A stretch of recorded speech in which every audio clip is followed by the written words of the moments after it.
Ushbu video mobil kran yordamida yuk ko'tarish ishlarining ish tartibi va zarur xavfsizlik qoidalarini tushuntiruvchi o'quv videosidir. Ish boshlashdan oldin videoni oxirigacha tomosha qiling. Xavf omillarini oldindan aniqlab, baxtsiz hodisalarning oldini olish va xavfsiz ishni birgalikda ta'minlashga amal qiling. Umumiy bajarilishi kerak bo'lgan talablar. Quyidagilar mobil kran bilan ishlash jarayonida bajarilishi shart bo'lgan umumiy talablardir. Ish vaqtida shaxsiy himoya vositalarini albatta taqing. Ishdan oldin va keyin har doim ish joyini tartibli saqlang. Barcha ishlar faqat ishga ruxsat olingandan keyin bajariladi. Ish vaqtida harakatlanish yo'li va ish maydonini yetarli darajada ta'minlang. 2 metrdan yuqori balandlikdagi ishlarda xavfsizlik kamarining ilgagini taqing. Xavfsizlik inshootlari va xavfsizlik qurilmalarini ozboshimchalik bilan olib tashlash yoki demontaj qilish taqiqlanadi. Kran va shu kabi uskunalar bilan og'ir yuk ko'tarishda atrofga yaqinlashish taqiqlanadi. Ishdan oldingi tekshiruvlar. Quyidagilar ish boshlashdan oldin albatta tekshirilishi kerak bo'lgan bandlardir.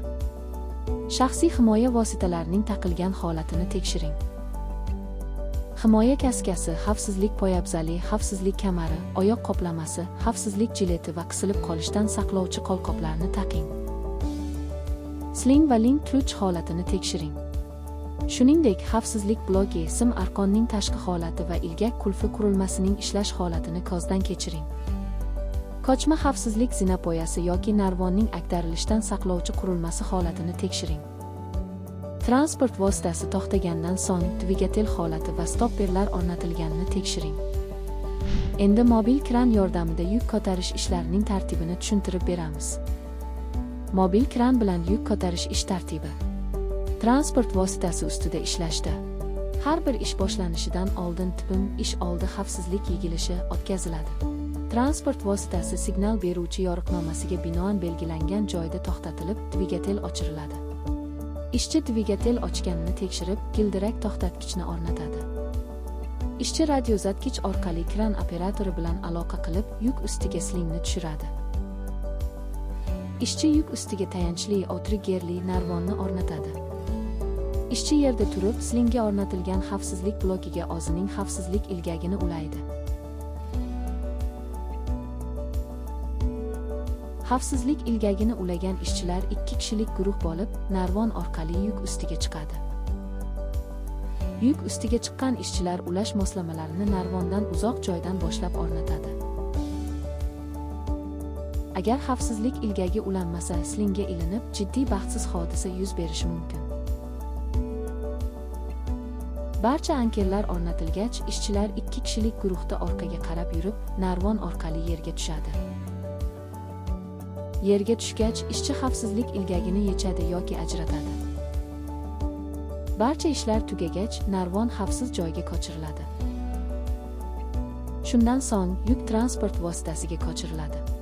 Ishchi yo'naltiruvchi arqon yordamida yukni to'g'ri joyga olib boradi.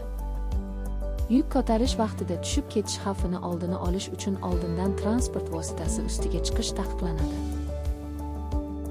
Yuk tushirilgandan so'ng ishchi transport vositasiga tayanchli narvonni o'rnatadi. Ishchi yerda turib, xavfsizlik blokiga xavfsizlik ilgagini ulaydi.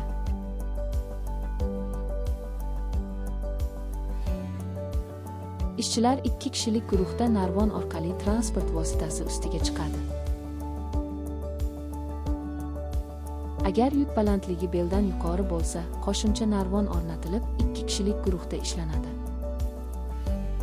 Yuk ustiga chiqqan ishchilar ulash moslamalarini narvonga yaqin joydan boshlab ajratadi. Barcha ankerlar ajratilgach, ishchilar 2 kishilik guruhda orqaga yurib, narvon orqali pastga tushadi. Ishchi narvondan orqaga qarab tushish kerak. Narvondan oldinga qarab tushish yiqilish xavfiga olib kelishi mumkin. Yerga tushgach, ishchi xavfsizlik ilgagini blokdan ajratadi. Barcha ishlar tugagach, narvon xavfsiz joyga ko'chiriladi. Haydovchi dvigatel ochganini tekshirib, yukni kamida 2 nuqtada mahkam va siljimaydigan qilib mustahkamlaydi. Ishchi gildirak to'xtatgichni olib tashlaydi. Signal beruvchi transport vositasini xavfsiz tarzda chiqishga yo'naltiradi. Mobil kran bilan yuk ko'tarish ish tartibi. Yerda ishlash holatida transport vositasi signal beruvchining ko'rsatmasiga binoan belgilangan joyda to'xtatilib, dvigatel o'chiriladi. Ishchi dvigatel ochganini tekshirib, gildirak to'xtatgichni o'rnatadi. Haydovchi dvigatel ochganini tekshirib, yukni mahkamlovchi moslamalarni yechadi. Ishchi radio orqali kran operatori bilan aloqa qilib, slingni transport vositasi ustiga tushiradi. Ishchi transport vositasiga tayanchli outriggerli narvonni o'rnatadi. Ishchi yerda turib, slingga o'rnatilgan xavfsizlik blokiga xavfsizlik ilgagini ulaydi. Xavfsizlik ilgagini ulagan ishchilar 2 kishilik guruh bo'lib, narvon orqali transport vositasi ustiga chiqadi. Agar yuk balandligi beldan yuqori bo'lsa, qo'shimcha narvon o'rnatilib, 2 kishilik guruhda ishlanadi. Yuk ustiga chiqqan ishchilar ulash moslamalarini narvondan uzoq joydan boshlab o'rnatadi. Barcha ankerlar o'rnatilgach, ishchilar 2 kishilik guruhda orqaga yurib, narvon orqali pastga tushadi. Ishchi narvondan orqaga qarab tushish kerak. Yerga tushgach, ishchi xavfsizlik ilgagini yechadi yoki ajratadi. Barcha ishlar tugagach, narvon xavfsiz joyga ko'chiriladi. Narvon olib tashlangach, ishchi yuk saqlash maydoniga otib, joyning tekisligini va tayanch yog'ochlar joylashuvini tekshiradi. Shundan so'ng yuk saqlash maydoniga ko'chiriladi. Bu vaqtda ko'tarish radiusi ta'minlanib, ishchilarning kirishi qat'iy nazorat qilinadi va tushib ketish hodisalarining oldi olinadi. Yuk ko'z balandligiga yetganda, ishchi yo'naltiruvchi arqon yordamida uning joylashuvini sozlaydi. Agar ishchi yuklar orasida ishlasa, qisilib qolish hodisasi yuz berishi mumkin. Yuk joylashtirilgach, ishchi yuk ustiga tayanchli narvonni o'rnatadi. Ishchi yerda turib, xavfsizlik blokiga xavfsizlik ilgagini ulaydi. Xavfsizlik ilgagini ulagan ishchilar 2 kishilik guruh bo'lib, narvon orqali transport vositasi ustiga chiqadi. Yuk ustiga chiqqan ishchilar ulash moslamalarini narvonga yaqin joydan boshlab ajratadi. Barcha ankerlar o'rnatilgach, ishchilar 2 kishilik guruhda orqaga yurib, narvon orqali pastga tushadi. Yerga tushgach, ishchi xavfsizlik ilgagini blokdan ajratadi. Barcha ishlar tugagach, narvon xavfsiz joyga ko'chiriladi.